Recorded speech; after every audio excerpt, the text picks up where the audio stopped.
Mrs. Brown, we have irrefutable evidence that your son plagiarized his entire science project. The principal's words sliced through the air like a knife. My fingers dug into the leather armrests, knuckles white with tension. That's impossible, I said, my voice barely above a whisper. Principal Davison slid a folder across his mahogany desk. Then perhaps you can explain why your son's project is identical nearly word for word to Marcus Holloway Jr.'s submission. My blood turned to ice. Holloway. A name I hadn't heard in 12 years. A name I'd run from, pregnant and terrified. My son is not a cheater. I stood abruptly, sending the chair scraping backward. And if you think a single mother's child doesn't deserve the same presumption of innocence as a billionaire's son, you've picked the wrong woman to intimidate. Welcome back, amazing subscribers. Your support means everything to this channel. If you're new here, you're about to experience one of the most shocking true stories I've ever shared on unborn golden narratives. This story will make you question everything about privilege, genius, and the lengths a mother will go to protect her child. I promise you'll be on the edge of your seat until the very last second. If you want to know what happens when a 12-year-old boy's intelligence threatens one of the most powerful men in America, hit that like button right now and settle in. The twists in this story left me speechless, and I know they'll do the same for you. Don't forget to comment below with what you would do if you were in this mother's impossible situation. Now, let's begin this extraordinary journey. Principal Davison adjusted his wire-rimmed glasses, studying me with the practiced patience of a man accustomed to emotional parents. Mrs. Brown, please sit down. His tone softened, somehow making it worse. I understand this is upsetting, but the evidence is compelling. I remained standing, my gaze drawn to the gleaming campus visible through his floor-to-ceiling windows. Riverside Academy, where annual tuition cost more than I made in 6 months as a dental hygienist, a world away from our modest apartment. Show me, I demanded. He opened the folder, revealing 2 science fair projects side by side. Both explored quantum entanglement using accessible experiments. Both featured nearly identical theoretical frameworks, mathematical proofs, and similar hand-drawn diagrams. One was labeled with my son's name, Liam Brown, age 12. The other belonged to Marcus Holloway Jr., age 13. As you can see, Davison continued, the similarities go beyond coincidence. Unfortunately, Marcus submitted his project 3 days before Liam. The timeline makes it quite clear. My mind raced. How could this be happening? I had watched Liam work on that project every night for 2 months, scribbling equations I couldn't understand, explaining concepts that went over my head with such enthusiasm. Have you questioned Liam about this? I asked, finally sinking back into the chair. I wanted to speak with you first. Given the sensitivity of the situation, the unspoken message hung in the air. The Holloway name carried weight. Serious accusations against their son would require ironclad proof. The reverse apparently wasn't true. What exactly are you suggesting happened here? That my 12-year-old son somehow broke into school records and stole another student's work? There are many possibilities. Perhaps they collaborated and only one was meant to submit. Perhaps Liam gained access to Marcus's project through less direct means. I leaned forward. Or perhaps they independently reached similar conclusions because they're both working with the same scientific principles? Davison's expression conveyed polite skepticism. Mrs. Brown, I understand this is difficult to accept. But Marcus Holloway Jr. is the son of one of the most brilliant tech entrepreneurs in the country. His cognitive abilities have been documented since birth. Liam, on the other hand, he trailed off meaningfully, and something snapped inside me. Liam, on the other hand, what? My voice cut through the air. Is the son of a single mother who works 2 jobs? Is that what you were going to say? A flush crept up his neck. I was going to say that Liam has never demonstrated this level of aptitude before. His grades are good, but not exceptional. This project represents a significant departure from his previous academic performance. I wanted to scream that Liam had always been brilliant, that I'd watched him disassemble and rebuild electronics since he was 6, that he taught himself coding from library books because I couldn't afford the expensive STEM camps his classmates attended. But would any of that matter here? In schools like Riverside Academy, wealth bought credibility. The Holloway name would always carry more weight than mine. I want to see both projects, I demanded. In person. And I want Liam to have the opportunity to defend his work. Davison sighed, replacing his glasses. Mrs. Brown, I'm trying to handle this discreetly. If we pursue a formal investigation, this goes on Liam's permanent record. Expulsion becomes a possibility. He leaned forward, lowering his voice as if offering me a favor. I'm offering you a way out. Liam withdraws from the science fair, accepts a failing grade for the project, and we move forward. No permanent damage. No permanent damage? I stood again, unable to contain my indignation. You're asking my son to confess to something he didn't do, to brand himself a cheater, and you call that no permanent damage? I'm asking you to be realistic about the situation you're in. The implication was crystal clear. You can't win this. Not against the Holloway family.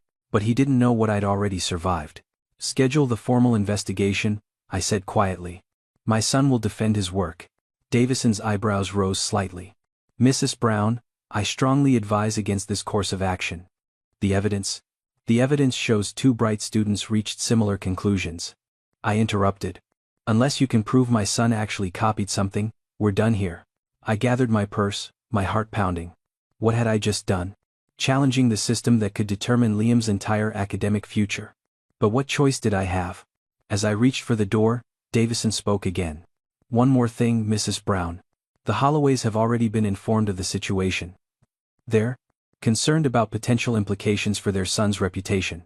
Of course they were. The Holloways guarded their legacy with the ferocity of wolves protecting cubs. Tell them to be concerned about false accusations, I replied, pulling open the door. My son didn't cheat. The drive home felt endless. How would I tell Liam? What would this mean for his future at Riverside, the school he'd worked so hard to get into on partial scholarship? And lurking beneath those immediate concerns, a deeper terror. What if this investigation somehow connected Liam to Marcus Holloway Sr.? What if the man I'd fled from 12 years ago finally found us? Have you ever built your entire life around protecting someone, only to watch it potentially crumble in an instant? I pulled into our apartment complex, gripping the steering wheel for a moment longer, steeling myself. I needed to be strong now, for Liam. He was waiting for me, surrounded by textbooks and printouts, his laptop displaying complex equations that made my head spin. Mom? He looked up, and my heart broke at the fear in his dark eyes that mirrored his father's, though Liam had never met the man. Principal Davison called me to his office today. He said I cheated. I sat beside him on his bed, choosing my words carefully.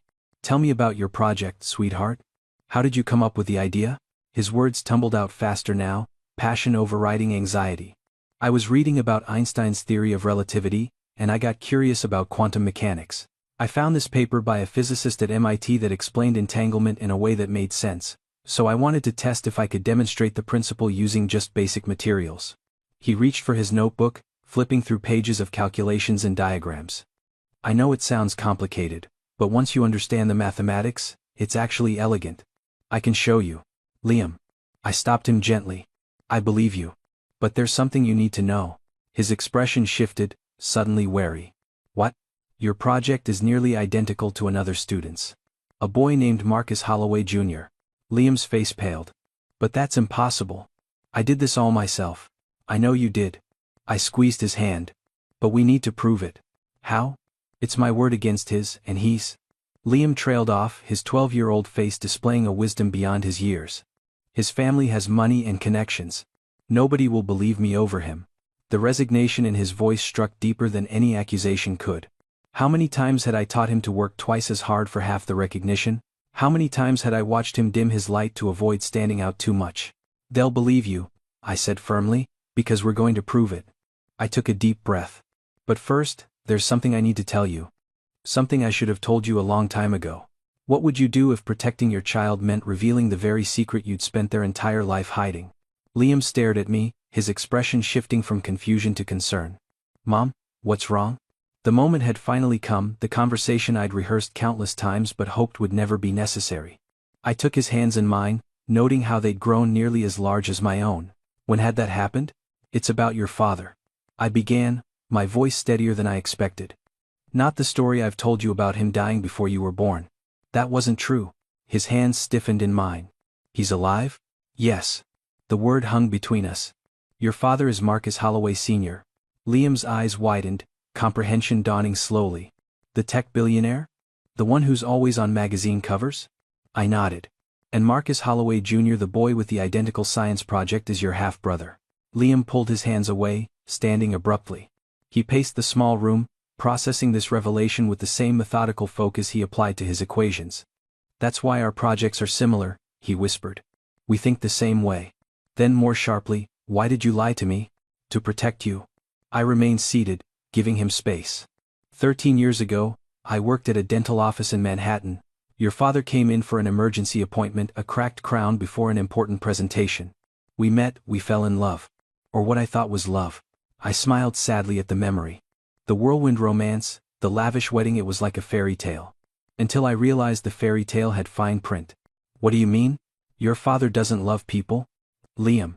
He acquires them like assets for his portfolio. I was the beautiful wife who looked perfect in photographs. When I tried to have opinions, make decisions, live as an equal partner, that wasn't what he wanted.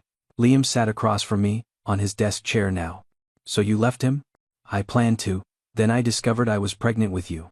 I took a deep breath. And I overheard a phone call with his attorney.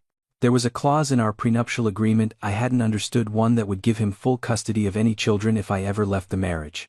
Liam's brow furrowed. He would have taken me from you? Not just taken you. He would have shaped you into his image, another asset, another achievement to display. I couldn't let that happen.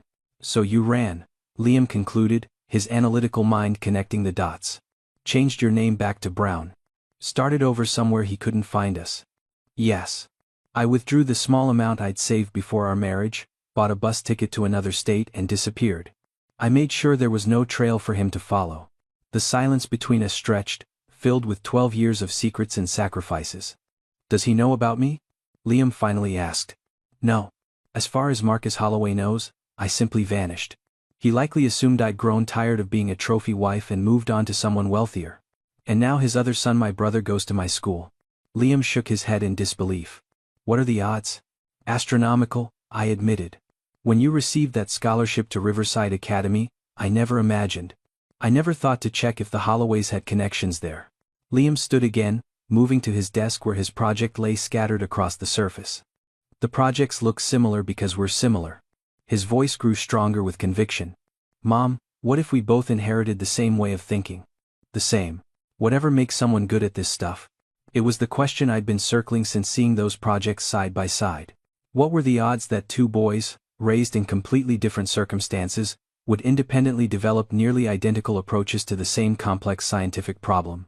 Unless they shared more than just a father. Unless genius, like eye color or height, could be passed through DNA. There's something else, I said slowly. When Marcus Jr. was younger, his father had him tested. The results made international news, IQ of 167. In the 99th percentile. They called him a prodigy. Liam absorbed this silently, his expression unreadable. Do you think I could be tested? He finally asked. To prove I didn't cheat? Would you want that? He nodded firmly. If I'm being accused of stealing someone else's genius, maybe it's time to prove I have my own. The determination in his voice made my throat tighten with emotion. My son, who had always been taught to blend in, to not draw attention, to keep his extraordinary mind carefully concealed, was ready to step into the light. We'd need someone reputable, I said. Someone whose results couldn't be questioned. And expensive, Liam added pragmatically. We'd need to use the emergency fund, wouldn't we?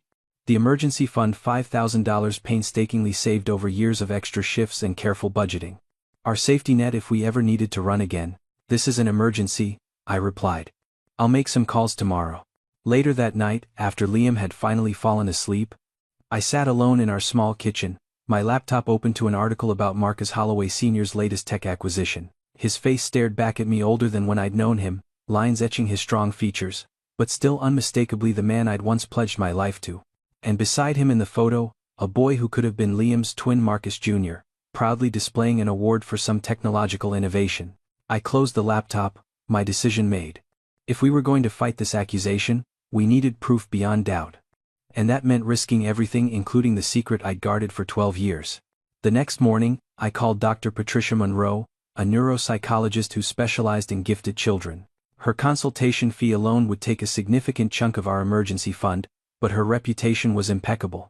No one, not even the Holloways, could dispute her findings.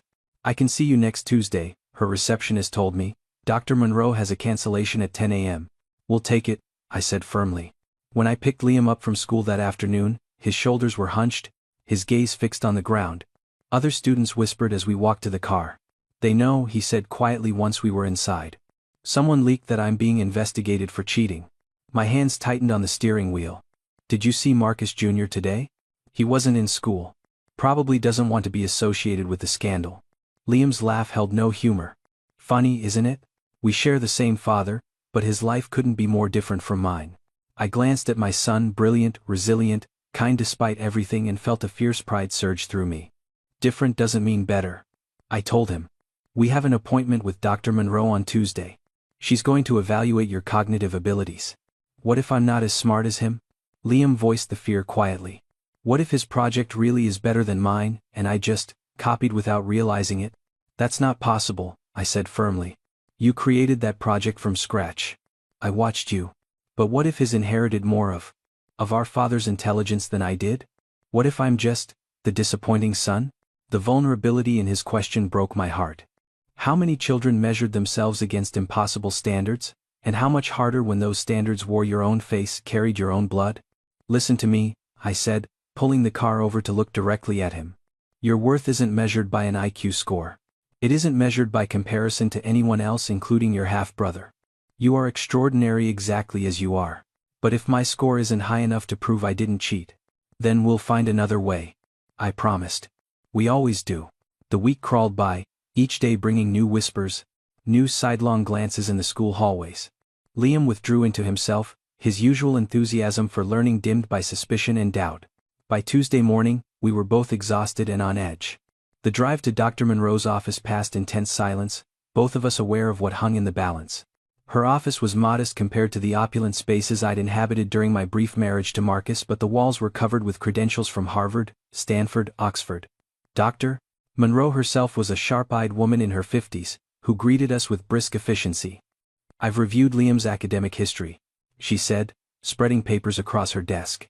His grades are good but not exceptional. His teachers describe him as bright but unmotivated. Tell me, Mrs. Brown, what do you see at home? I met her gaze steadily. A boy who reads quantum physics papers for fun. Who taught himself 3 programming languages before he was 10. Who builds robots from salvaged electronics and writes music composition algorithms that I don't pretend to understand. Dr. Monroe leaned forward. And yet his school records show none of this. Because I've been careful? I admitted, the words painful to speak aloud. I've never pushed him to stand out. I've never sought gifted programs or accelerated classes. I've kept him average. Deliberately. Why? Her question held no judgment, only professional curiosity. I glanced at Liam, who nodded slightly, giving me permission to continue. Because his father has unlimited resources and a need to control everything exceptional. If Marcus Holloway ever learned he had another son, especially one with abilities matching his acknowledged heir, he would destroy my life to claim him. I took a deep breath. So I taught Liam to hide what he could do. That must have been lonely for him, Dr. Monroe observed quietly. The words struck deeper than I expected. I thought of Liam spending recesses alone because he couldn't relate to other kids his age. Of the light dimming in his eyes whenever he had to pretend not to know an answer. Of the person he might have become if I hadn't been so afraid. I did what I thought I had to do to keep him safe, I said. And now? Now he's being accused of being something he isn't, a thief of someone else's intelligence. So maybe it's time to stop hiding. Dr. Monroe turned to Liam. The testing will take about 6 hours, spread over today and tomorrow. It will assess various cognitive abilities, verbal comprehension, perceptual reasoning, working memory, processing speed, and several others. It's not just about finding a number, but understanding how your mind works. Liam nodded, his expression serious. I'm ready. One more thing, she added. Don't try to score lower than your ability. I'll be able to tell if you're holding back. A faint smile crossed Liam's face. For the first time in my life, I don't have to. What does it cost a child to hide their light? And what price will we pay for finally letting it shine? The testing took 6 hours spread over 2 days. I waited in Dr. Monroe's reception area, watching the clock and wondering what Pandora's box I'd opened. After the first 3-hour session, Liam emerged with a quiet energy I rarely saw, something between exhaustion and exhilaration. How was it? I asked, searching his face for clues. Different, he replied. She kept giving me harder and harder problems.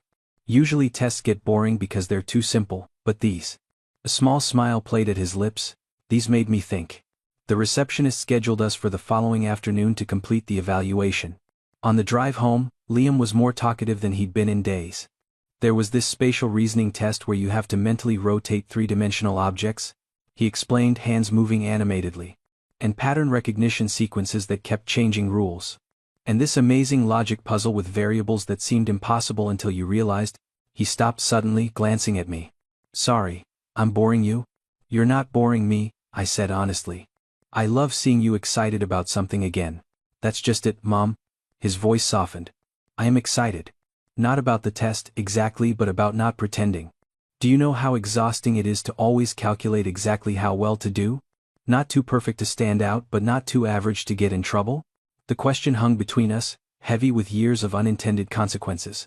I taught my son to dim his light to keep him safe. What else had I taught him in the process? I never wanted to limit you, I said finally. I just wanted to protect you. I know. He reached over and squeezed my hand, a gesture so adult it startled me. But maybe, after this, things can be different? I couldn't answer that question yet. Everything depended on what happened next, the test results, the school's decision, whether Marcus Holloway Sr. remained oblivious to his second son's existence. The second day of testing was more intense than the first. When Liam finally emerged, late afternoon sunlight slanting through the office windows, he looked utterly spent. That was the first time in my life I didn't have to pretend to be less than I am, he said simply. Dr. Monroe asked to speak with me alone.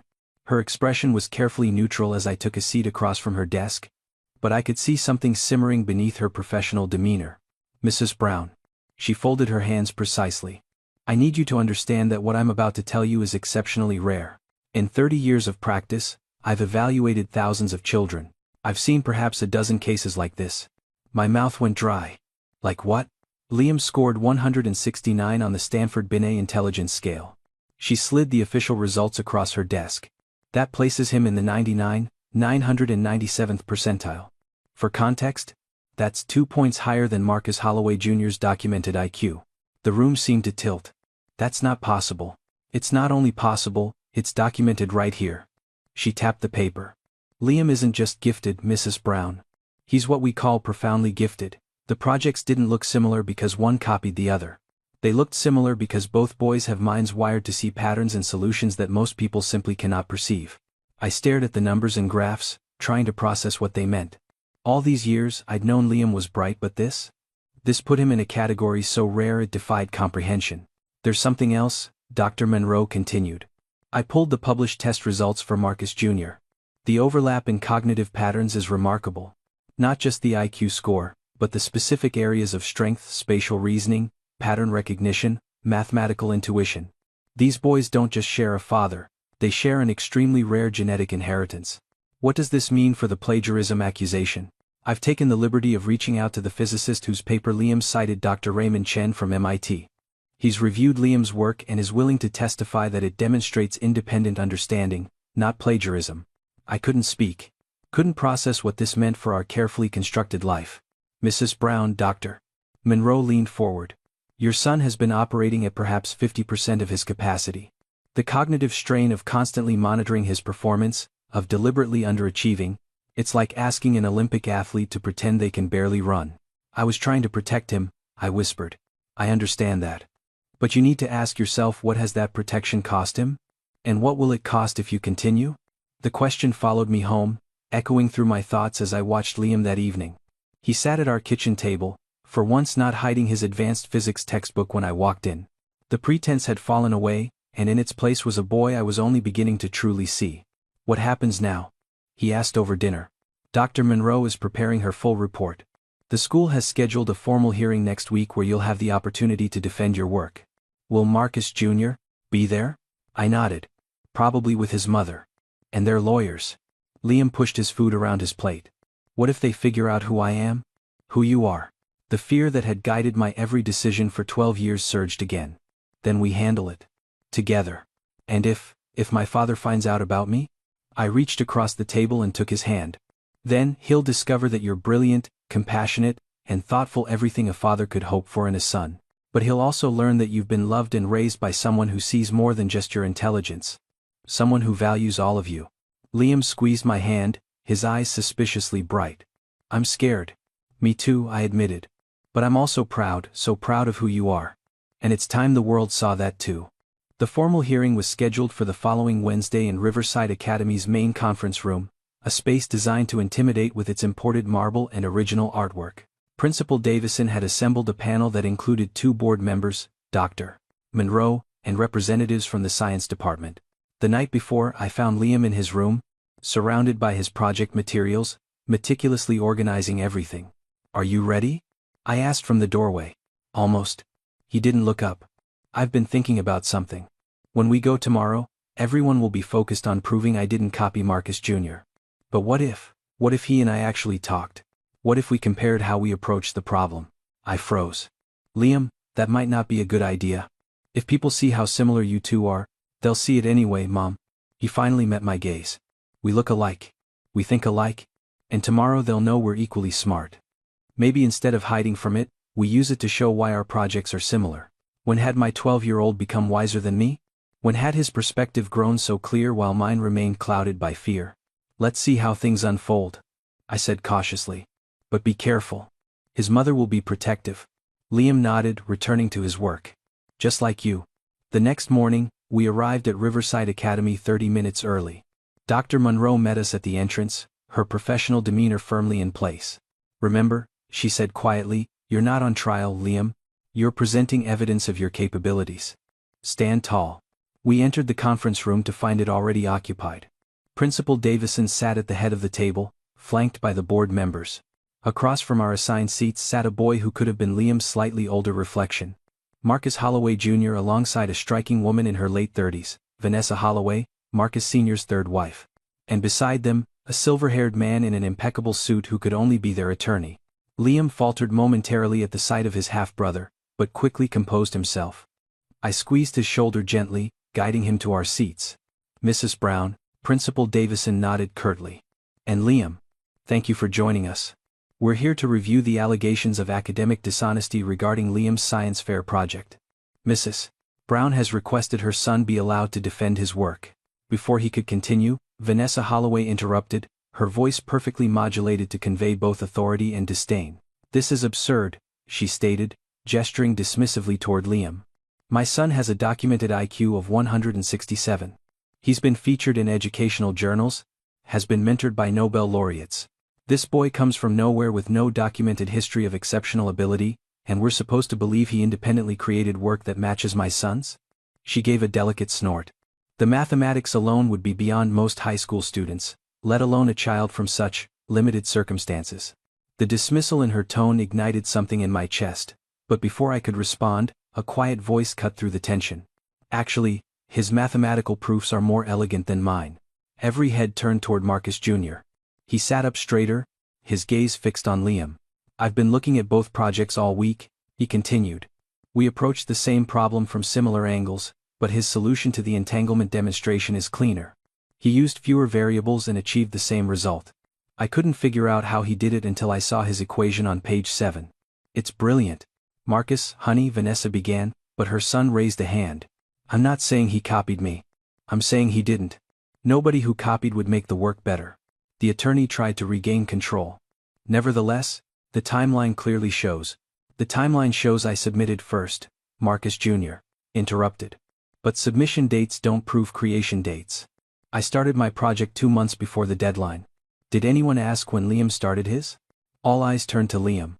With steady hands, he pulled out his battered notebook, flipping to pages filled with notes, calculations and dated entries. "I started in June. 3 months before the deadline." His voice grew stronger. "I can provide witnesses. My mom's coworkers saw me working on calculations during my mom's night shifts when I had to come to her office." Dr. Monroe stepped forward, placing her official report before Principal Davison. "I'm Dr. Patricia Monroe, and I've conducted a comprehensive cognitive evaluation of Liam Brown," she stated.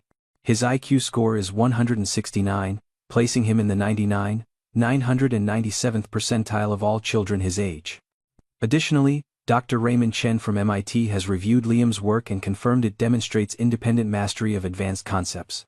I also have a statement from a handwriting analyst confirming all work in Liam's notebook was created over a period of months, not days." The silence that followed was absolute. Vanessa Holloway had gone white. Principal Davison stared at the report as if it might bite him. The attorney shuffled papers aimlessly. "That's higher than my son's score," Vanessa finally said, her voice barely audible. 2 points higher, Dr. Monroe confirmed. "But I want to be clear, both boys are exceptionally gifted. The difference between 167 and 169 is statistically negligible. What's remarkable is how similar their cognitive profiles are." She let that sink in before continuing. What you're seeing in these projects isn't plagiarism. It's parallel genius. Two minds wired remarkably similarly, approaching the same problem and arriving at nearly identical solutions independently. Marcus Jr. was staring at Liam now with undisguised fascination. How did you solve the equation on page 7? I struggled with that for days. Liam hesitated, then pulled out his notebook, showing Marcus Jr. his work. I realized if you approach it from a relativistic framework first, instead of starting purely quantum, the variables collapse naturally. See here?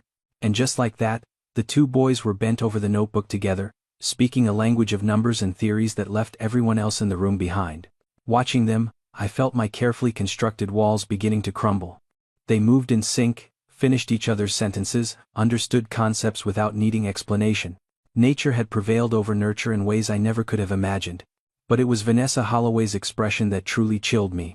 As she watched the boys interact, calculation replaced her initial shock. Her gaze darted between them, taking in their similar features, their matching mannerisms, the effortless connection forming between them. I recognized the moment realization dawned. Her eyes widened slightly, her perfectly manicured hand tightened on the table's edge. She knew, what happens when the secret you've guarded for 12 years suddenly stands exposed in plain sight. Principal Davison cleared his throat, trying to regain control of the meeting. In light of this evidence, I believe we can conclusively say that no plagiarism occurred. Liam Brown's project was his own work, created independently. An apology isn't enough, I said firmly. My son was called a cheater in front of his peers. I want a formal exoneration, a public announcement clearing his name, and a written apology from this school for failing to investigate properly before making accusations. Mrs. Brown, Davison began, his tone placating. And I want to know what kind of institution sees two brilliant projects and immediately assumes the child from the less wealthy family must be the cheater. My voice remained steady despite the anger coursing through me. What does that say about your values? About how you judge your students? Vanessa Holloway stood abruptly. This meeting is over. She grabbed her son's arm. Marcus, we're leaving.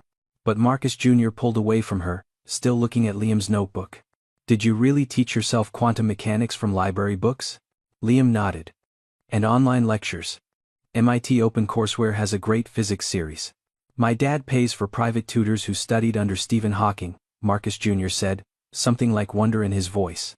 And you're still smarter than me. I'm not smarter than you, Liam replied. We're just similar. The word hung in the air, weighted with meaning neither boy fully grasped yet.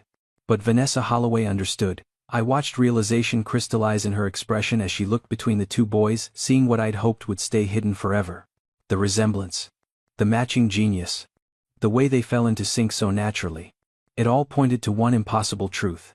Who is Liam's father? She asked, her voice quiet but dangerous. I stood, placing myself between her and my son. That's none of your concern. If what I'm thinking is correct, it's very much my concern. Her voice rose slightly. My husband has another son? Another heir with a genius IQ? And you've been hiding him? The room erupted. Principal Davison tried to restore order. The board members exchanged alarmed glances.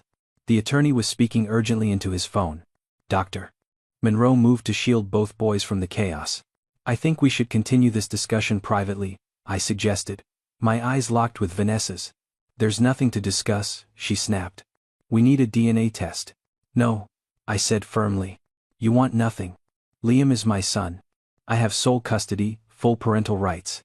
His biological father has no legal claim because he was never listed on the birth certificate. You can't test him without my permission and I'm not giving it. Marcus will. Marcus doesn't know he exists, I interrupted, lowering my voice. And if you're smart, you'll keep it that way. Her eyes narrowed. Is that a threat? It's advice. I softened my tone deliberately. Think about what you're suggesting.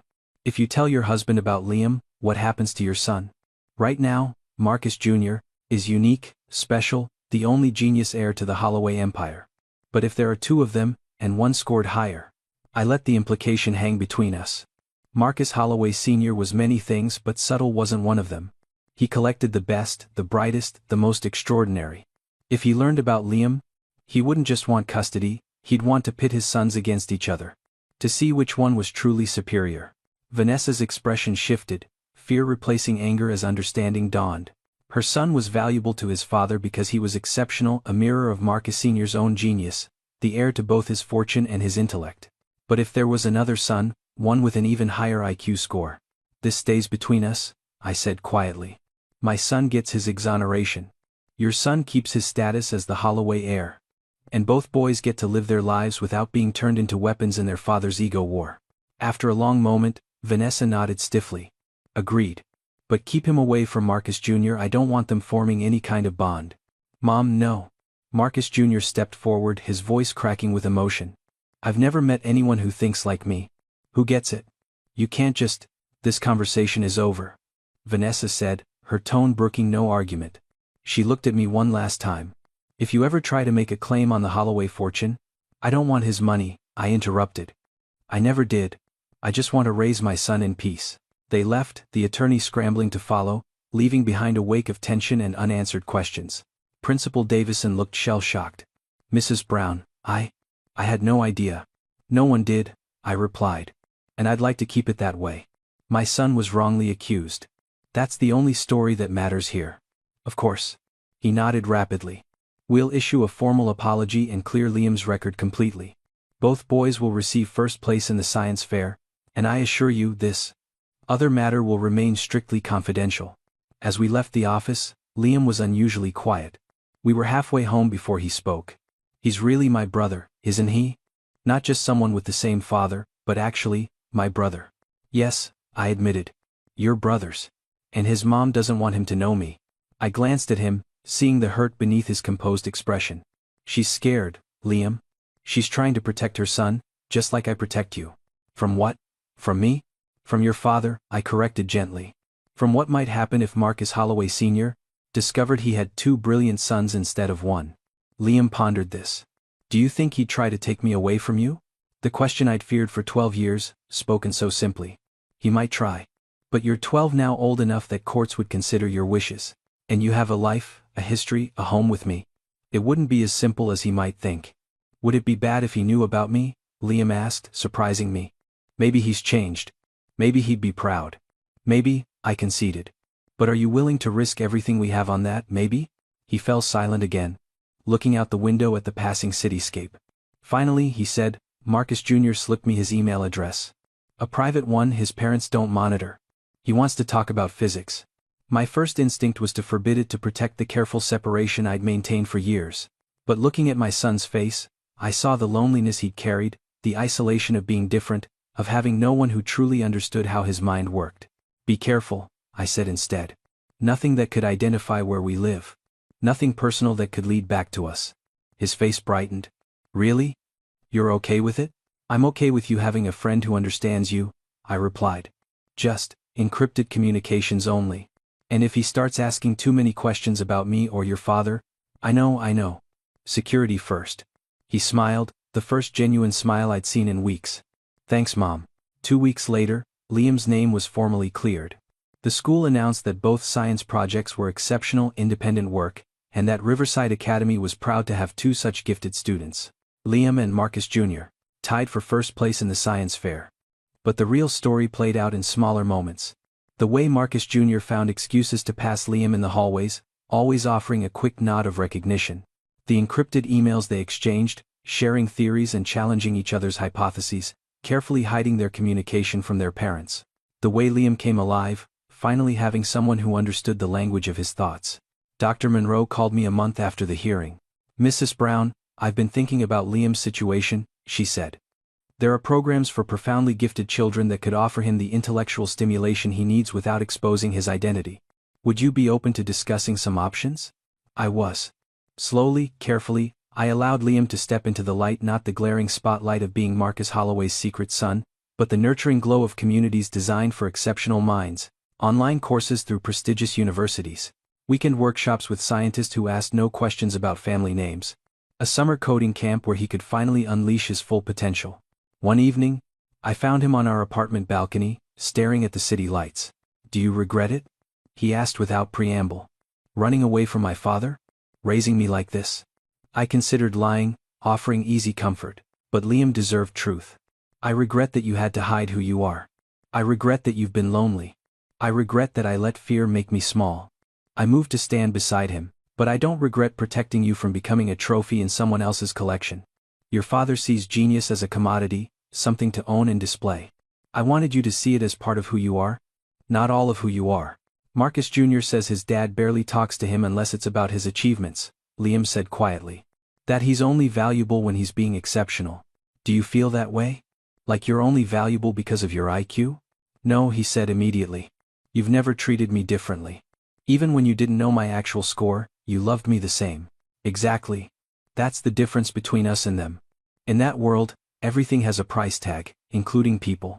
Out here, you get to be Liam. Exceptional when you want to be, ordinary when you don't. Free? He was quiet for a moment, then said, I think I want to stop hiding now, though. Dr. Monroe says there are programs for kids like me, where I could actually be challenged, learn with people who think the way I do. Are you sure? Once people know what you can do. Mom, they're going to find out eventually anyway. At least this way, I get to control the narrative. He smiled slightly. Besides, Marcus Jr. says MIT has a summer program for profoundly gifted kids. They're offering us both full scholarships. We could actually work on projects together. My protective instincts screamed warnings, but looking at my son's face, seeing the hope, the excitement, the hunger to finally be himself fully, I knew I couldn't cage him anymore. Okay, I said. But we do this smart. Legal protections, clear boundaries with your father's family. And the moment it becomes about competition instead of learning, we pull back. I know. He hugged me then, something he'd been too cool for lately. Thank you for keeping me safe. But also, thank you for being willing to let me fly. I held him tight, breathing in the scent of his hair, wondering if this was how all parents felt, this strange mixture of pride and terror, of wanting to protect and needing to let go. For 3 months, our new arrangement worked. Liam thrived in his advanced programs. His friendship with Marcus Jr. deepened, carefully contained within encrypted communication and supervised academic settings. Vanessa Holloway maintained her distance, acknowledging me with tight nods when our paths crossed at school events, both of us guardians of a secret neither wanted revealed, until the inevitable happened. The letter arrived on a Saturday morning, delivered by private courier. Heavy cream paper, embossed with the Holloway Industries logo. My hands shook as I opened it. Miss Brown, I recently learned of Liam's existence through complicated circumstances. My lawyers inform me I have no legal claim due to the circumstances of his birth and your sole custody. They also inform me that attempting to pursue custody would be expensive, protracted, and ultimately futile given his age and established life with you. I am not writing to make demands. I'm writing because I've spent the past 3 months investigating my own failures as a father to Marcus Jr., as a husband, as a man. My therapist, yes, I have one now, at Vanessa's insistence, suggests I have treated the people in my life as acquisitions rather than individuals. That I've valued achievement over humanity. I don't expect forgiveness for how I treated you during our marriage. But I would like the opportunity to know Liam, if he's willing. Not as an heir or a prodigy or a commodity, just as my son. I understand if your answer is no. I probably deserve nothing less. Marcus Holloway Sr. I read the letter 3 times, looking for manipulation, for the trap I knew had to be there. But all I found was something unexpected, vulnerability from a man who had never shown weakness. Is that from him? Liam appeared in the doorway, home from his Saturday morning coding club. I handed him the letter. Watched his face as he read, seeing emotions flicker across his features, curiosity, anger, hope, fear. What do you want to do? I asked when he finally looked up. I want. He paused, choosing his words carefully. I want to meet him. Once.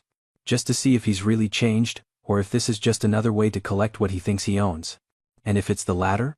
Then I already have everything I need right here. He looked at me with those dark eyes so much like his father's, but warmer, kinder. You taught me that people are worth more than their achievements. That love isn't transactional. If he can't understand that, then he doesn't get to be part of my life. But if he can, then maybe everyone deserves a second chance. I finished. How do you face the man you ran from? Not as the woman who feared him, but as the mother who raised his child? When does protection become limitation? And when does forgiveness become its own form of freedom? 3 weeks later, we sat in a neutral location, a small cafe downtown, nothing fancy, nothing designed to impress. My choice. If Marcus Holloway Sr. wanted to meet his son, it would be on our terms, not surrounded by the trappings of wealth and power. I spotted him the moment he entered, still commanding, still handsome, but somehow smaller than I remembered. He wore casual clothes, no suit, no watch worth more than my car. His eyes scanned the room and found us instantly, his step faltering slightly. That's him, Liam whispered. That's him, I confirmed, squeezing his hand under the table. Marcus approached slowly, as if afraid we might flee. He stopped a respectful distance from our table, his gaze fixed on Liam. "Hello," he said simply. No grand speech, no dramatic declaration. Just a single word, laden with 12 years of absence.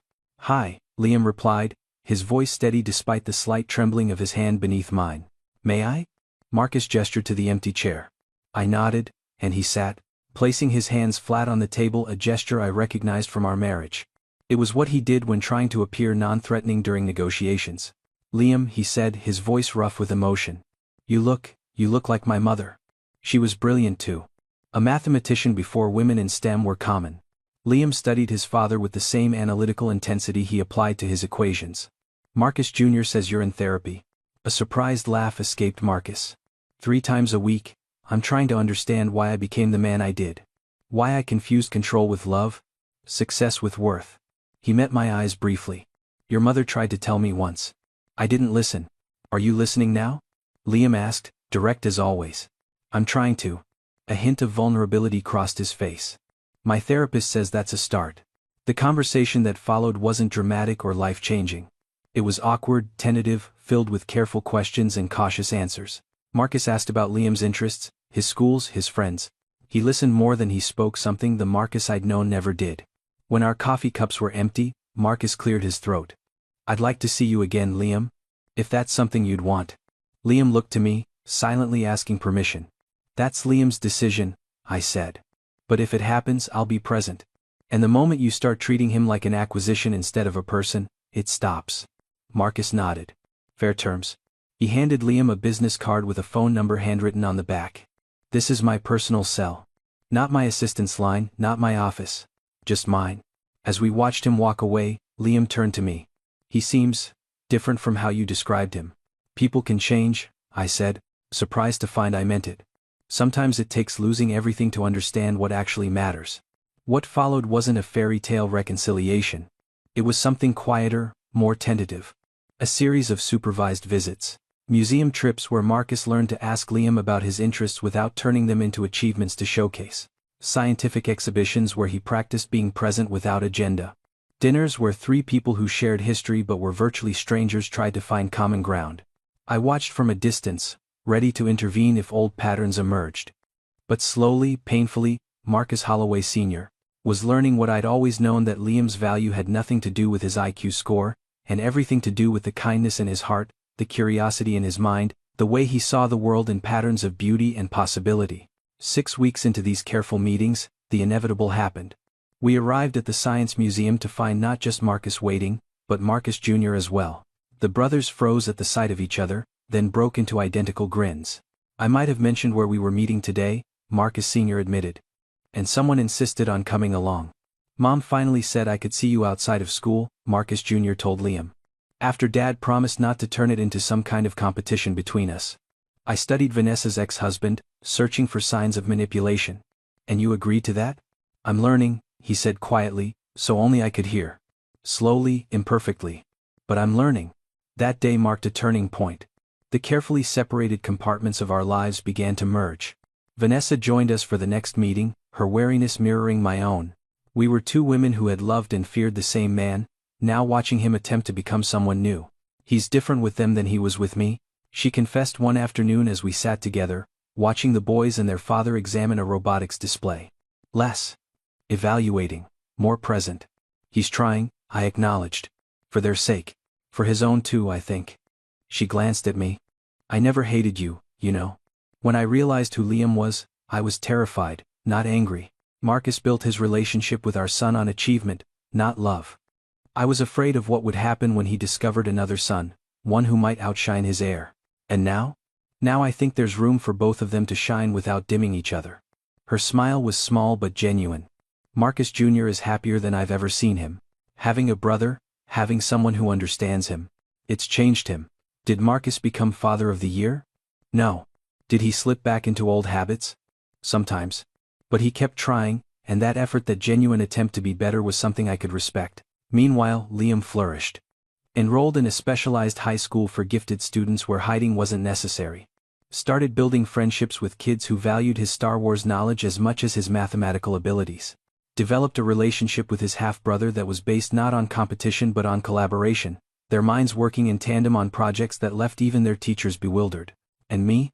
I learned to let go of fear, to trust that I'd given Liam a foundation strong enough to venture into the world without losing himself. To believe that love didn't mean protection from every possible harm, but rather the courage to let him face challenges while knowing he could always come home.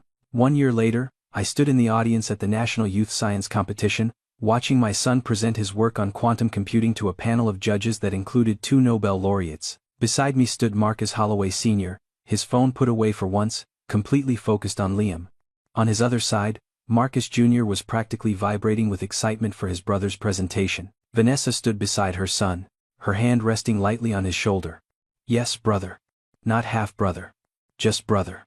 They claimed each other fully, building a relationship based on mutual respect and genuine affection. He's remarkable, Marcus whispered to me. He always was, I replied. You're just finally seeing it. Liam fielded complex questions from the judges with confidence and grace, explaining his work without arrogance, acknowledging the researchers whose work had inspired him. When he finished, the auditorium erupted in applause. As he walked off stage, he looked first to me, and I saw the question in his eyes, "Did I make you proud?" I nodded, tears streaming down my face. But not because of his performance, or the first-place trophy he'd likely win, or the scholarship offers that would inevitably follow. I was proud because despite everything, the hiding, the accusations, the complicated family drama, Liam had emerged as exactly who he was meant to be. Brilliant, yes. But also kind. Curious. Humble. Free. He found me after the awards ceremony, first-place trophy in hand, surrounded by reporters and representatives from prestigious universities. But he pushed through all of them to reach me first. "We did it, Mom," he said, hugging me tightly. "We really did it. You did it, sweetheart. This was all you." "No." He pulled back, looking me in the eye. "You believed in me when no one else did. You protected me when I needed protection. You let me fly when I needed freedom. None of this happens without you." Behind him, Marcus Sr., Marcus Jr., and Vanessa waited patiently, understanding that this moment belonged to us. That some bonds were forged in courtrooms and DNA tests, but others were built through years of sacrifice, through quiet nights of homework help, through choosing love over fear every single day. "I have something to tell you," Liam said, his voice dropping. "Dr. Chen from MIT wants me to work in his lab next summer. As an actual research assistant, not just a program participant. He says I have insights that could advance their work on quantum entanglement." "Liam, that's incredible." And Marcus Jr. got the same offer. We'd be working together. He grinned. Apparently, 2 genius brothers with similar cognitive patterns make for interesting research collaboration opportunities. I laughed, the sound surprising me with its lightness. A year ago, I'd been terrified of this world discovering my son. Now, I was watching him step into it with confidence, with support, with his eyes wide open to both its possibilities and its pitfalls. "So," Liam continued, his tone turning more serious. "I was thinking, maybe it's time to make things official? With Dad, I mean. He wants to establish a trust fund for college, but says he'll only do it if you agree it's okay." I looked past Liam to where Marcus stood, and for the first time, I saw not the man who tried to trap me in a gilded cage, but a flawed human being genuinely trying to do better. Still arrogant. Still learning. But trying. "We'll talk about it," I said. "As a family. All of us together, figuring out what works." "All of us," Liam repeated, testing the words. I liked the sound of that. As we walked out of the auditorium together, me, Liam, Marcus Sr., Marcus Jr., and Vanessa, I realized that this was never really about proving Liam didn't cheat. That was just the catalyst that forced everything into the light. This was about a mother learning to trust. A father learning to love without controlling. 2 boys learning they were stronger together than apart. And a family, unconventional and complicated, learning that worth isn't measured in IQ points or bank accounts or trophies. It's measured in moments like this. In choosing connection over pride. In believing the best of each other even when it's hard. In building something new from the broken pieces of what came before. Did we all live happily ever after? No. Because real life isn't a fairy tale. Marcus Sr. still reverted to his controlling ways sometimes. Vanessa and I still disagreed on parenting approaches. The boys faced challenges that genius couldn't solve: social struggles, pressure, the weight of expectations. But we faced them together. And that made all the difference. Because in the end, what saved us wasn't Liam's genius IQ, or Marcus's wealth, or my determination. It was something simpler and more profound. the decision to see each other as fully human. Flawed, complicated, worthy of grace and second chances. And maybe that's the real story here.